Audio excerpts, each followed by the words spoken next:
Welcome back to my YouTube channel. I hope आप सभी अच्छे होंगे, सुरक्षित होंगे, घर पे होंगे। Stay home, stay safe guys, and congratulations to you all. हम 50% सिलेबस कर चुके हैं। और जैसा कि मैं 2 दिन से वीडियो पोस्ट नहीं कर रही थी, I am sorry because I am busy in some work. So मैं आपको एक चीज़ रिमाइंड कराना चाहती हूँ, आपके एग्ज़ाम जुलाई में ही है। अब हमें थोड़ा अपने सिलेबस को थोड़ा पुश अप करना होगा। बट इसका मतलब ये नहीं है कि मैं आपको कंसेप्ट क्लियर नहीं करूँगी, मैं आपको एक एक टॉपिक कराऊंगी, एक एक पॉइंट कराऊंगी। But I mean to say that, क्या पता अगर मेरे को ऐसा लगे कि आज मुझे 2 वीडियो पोस्ट कर देनी चाहिए तो मैं एक दिन में 2 वीडियो भी पोस्ट कर दूंगी, ताकि आपका सिलेबस टाइमली कवर अप हो जाए और आप कर पाओ। और जैसे कि आपको पता है कि मैं एक वीडियो में ज़्यादा टॉपिक नहीं कराती हूँ, बहुत लिमिटेड कराती हूँ, ठीक है। आप मेरे साथ कोऑपरेट करना, और कोई भी प्रॉब्लम आप मुझसे पूछ सकते हो, आई हैव नो प्रॉब्लम। मैं आपको डेफिनेटली आपका प्रॉब्लम क्लियर कर दूंगी, ठीक है।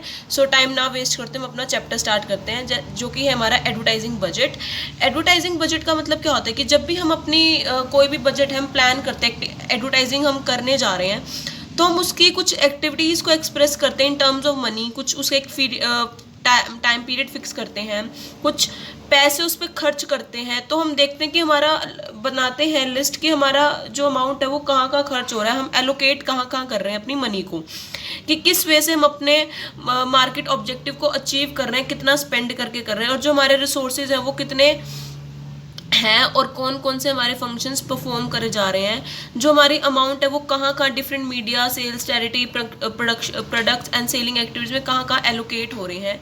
तो हम ये सब देखते हैं। जो हमारे डिसीजन मेकिंग टूल है मैनेजमेंट का, हम उसको भी देखते हैं। जो हमारे अवेलेबल रिसोर्सेज हैं, फंक्शंस हैं, रिलेटेड एक्टिविटीज़ हैं कंपनी की। Here's are some definitions of advertising budget.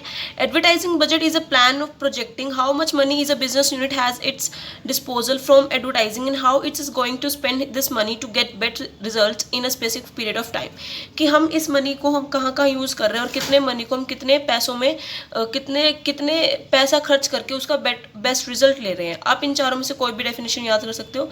मेरे लिए ये बेस्ट है तो मैंने आपको ये समझा दी। उसके बाद है उसके कुछ और डेफिनेशन, जो डेफिनेशन को कंक्लूड कर रहे हैं। Advertising budget is a financial statement express in monetary terms. It is for a specific period, मतलब एक स्पेसिफिक पीरियड के लिए होती है। जो प्रिपेयर है ये एडवर्टाइजिंग मैनेजर करता है। जो प्लान है, अवेलेबल फंड्स है, उसके अकॉर्डिंग हम एलोकेट करते हैं। और जो भी हमारा सारा इफेक्ट इसका सिलेक्शन ऑफ मीडिया पे ज़रूर पड़ता है कि हम किस तरह से मीडिया को सिलेक्ट कर रहे हैं, हमारी एजेंसी क्या है, हमारे मॉडल्स क्या हैं, कैसे हम हमारा व्यू पॉइंट है। उसके बाद है हमारा डिपेंड करता है हमारे इंटरनल एंड एक्सटर्नल हमारे फैक्टर्स क्या हैं, हमारे कौन कौन से फैक्टर्स हैं, कौन कौन से फैक्टर्स नहीं हैं, उस पर भी काफ़ी इफ़ेक्ट करता है। और जो हमारे लिमिटेड फैक्टर्स हैं, जो वो हमारे साइज ऑफ एडवर्टाइजिंग कैंपेन को डिटरमाइन करते हैं, तो हमें ये भी देखना होगा, ठीक है। उसके बाद है प्रोसेस ऑफ एडवर्टाइजिंग बजट और steps in framing advertising budget. Simple सी बात है, सेटिंग एडवर्टाइजिंग ऑब्जेक्टिव। जब भी हम एडवर्टाइजिंग बजट को फ्रेम करते हैं तो हमें देखना चाहिए कि हमारे ऑब्जेक्टिव कौन कौन से हैं। हमारा ऑब्जेक्टिव क्या है, कि हमें किसको क्लियर करना है, हमारा क्या मैसेज है, हमारी क्या टर्म्स एंड कंडीशन है, हमारी क्या क्वांटिटिव एंड क्वालिटेटिव कंसेप्ट है, हमारे कौन कौन से ऐसे गोल्स हैं, हमारी कौन कौन से ऐसी डिज़ायर्स हैं जिन्हें हमें अचीव करना ही करना है, हमें कितनी अवेयरनेस क्रिएट करनी है, कितना प्रोडक्ट को प्रेफरेंस देनी है, कितना कन्विंस करना है अपने कस्टमर्स को, ये सब। उसके बाद है कि हम कौन कौन से टास्क परफॉर्म करते हैं हमारे डिटरमाइनिंग ऑब्जेक्टिव्स को अचीव करने के लिए। हम बहुत सारे टास्क है कि जो हमारा सिलेक्शन ऑफ मीडिया कैसा होगा, हमारी एजेंसी कैसी होगी, हम कैसे अपने एडवर्टीजमेंट कॉपी को डिज़ाइन करेंगे, हमारी फ्रिक्वेंसी क्या रहेगी, हमारी टाइमिंग क्या रहेगी, हमें कब किस टाइम को अपने मीडिया को यूज़ करना है, हम कौन कौन सी वेरियस एक्टिविटीज़ को नॉलेजेबल करेंगे, और कौन सी एक्टिविटी कब परफॉर्म करनी है और कितने माइंड में करनी है, और ये सब हम अपने माइंड में रखेंगे।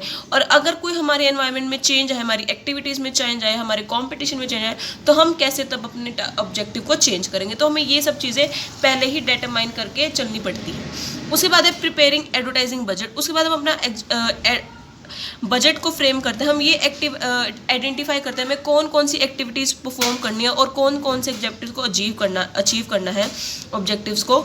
और उसके बाद हमारा नेक्स्ट होता है कि हमें कौन कौन सी एक्टिविटीज़ करनी है और कौन कौन सी एक्टिविटीज़ पे हमें कितना कितना खर्च करना है, उसी के अकॉर्डिंग हमारा बजट होगा।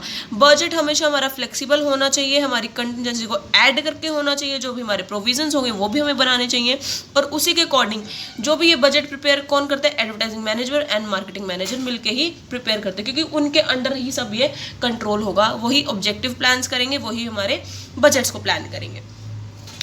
उसके बाद है अप्रूवल ऑफ एडवर्टाइजिंग बजट। जो हमारा अप्रूवल है एडवर्टाइजिंग बजट का वो क्या है कि जो हमारा मार्केटिंग मैनेजर है वो हमें कब अप्रूव करेगा, हमारी जो नेसेसरी इंफॉर्मेशन है, हमारे रिव्यूज़ है, कमेटीज़ है, हमारे टॉप मैनेजमेंट के लेवल्स हैं, वो कब कैसे हमारा इफेक्टिव पड़े हमारी एडवर्टाइजिंग ऑब्जेक्ट का। मतलब जो हमारा बजट है, वो जो हमारा बजट है ना, वो हम इतना खर्च कर रहे हैं कि हमारा जो ऑब्जेक्टिव है वो हमें अचीव होना ही होना ज़रूरी है। अगर वो हमें अचीव नहीं होगा तो हमारे जो ऑब्जेक्टिव्स हैं उनका कोई मतलब नहीं, कोई हल नहीं। ठीक है, तो हमें ये साथ में अपना ध्यान रख के करना चाहिए। जो हमारे अफोर्डेबल जो बजट जस्टिफाई है, अफोर्डेबल लिमिट्स हैं, टाइम पास जो बजट है, हमें सबको पास करके चलना पड़ेगा। उसके बाद है allocation of advertising budget.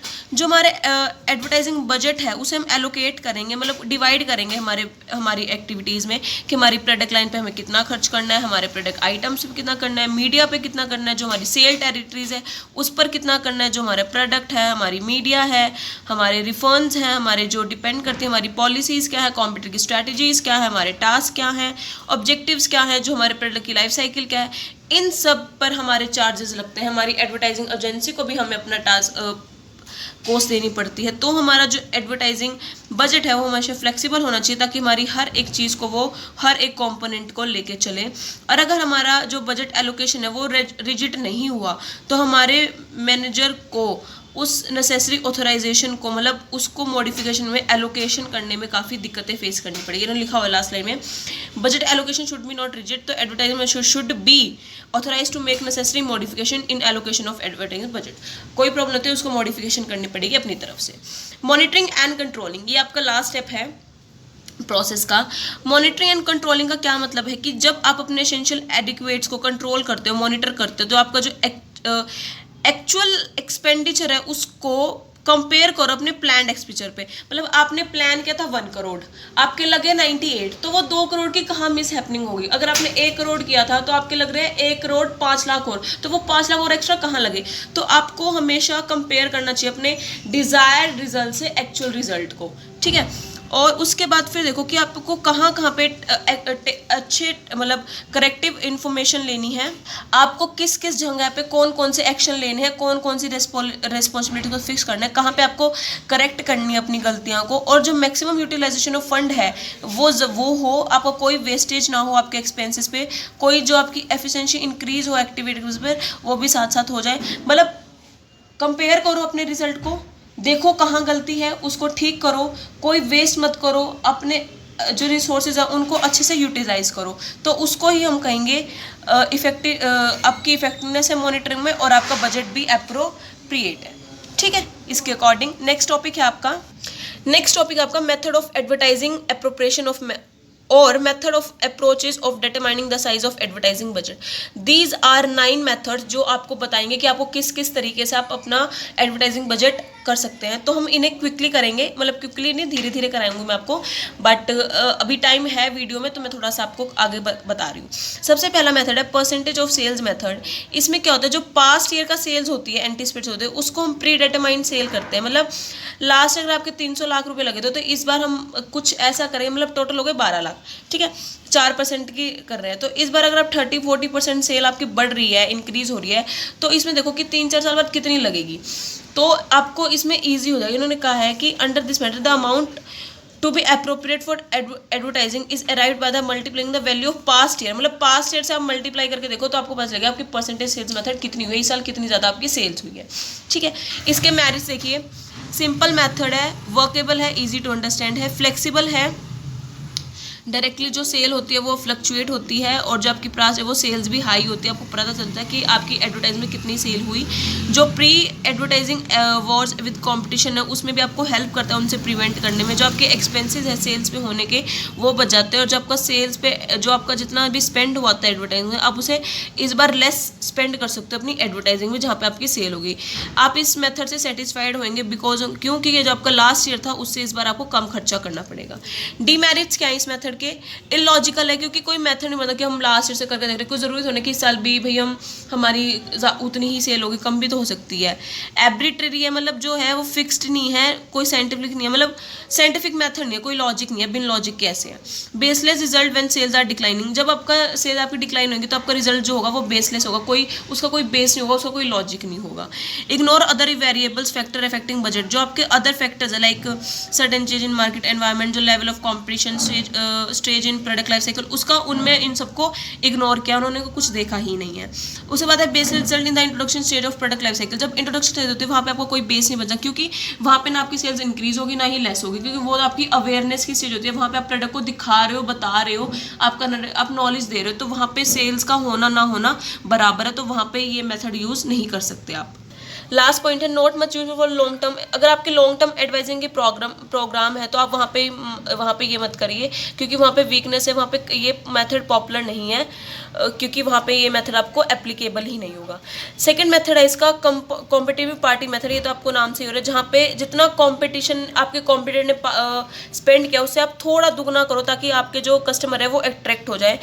Spend the same rupee amount on the edge जो आपके कॉम्पिटिटर ने करी है, सेम परसेंटेज सेल होनी चाहिए आपके कॉम्पिटिटर ने करी है, एवरेज एंटायर इंडस्ट्री होनी जो आपके कॉम्पिटिटर ने करी है, मतलब जितना आपके कॉम्पिटिटर ने अगर 1 लाख किया है ना, तो आपको 2 लाख खर्च करना चाहिए, जिससे आपकी जो सेल है, जो आपके कस्टमर है, जो आपके प्रोडक्ट की प्रेफरेंस है, जो आपकी पॉपुलैरिटी है, वो इंक्रीज हो। मेरिट्स देखिए, कंसिडर लेवल ऑफ कंपटीशन के लेवल के अकॉर्डिंग होता है, एक्सेसिव मर्ज और बजट के अकॉर्डिंग होता है, आप चेक करते रहते हो कि कितना कंपैरिजन हो रहा है हमारे प्रोडक्ट का, कितने राइवल्स आ रहे हैं हमारे कंपनीज के। लॉजिकल मेथड है, क्योंकि जितना कस्टमर ने किया उसके कंपेरेटिवली हम ज़्यादा करें, ताकि हमारी सेल्स, हमारी पॉपुलैरिटी, ब्रांड प्रेफरेंस इंक्रीज हो।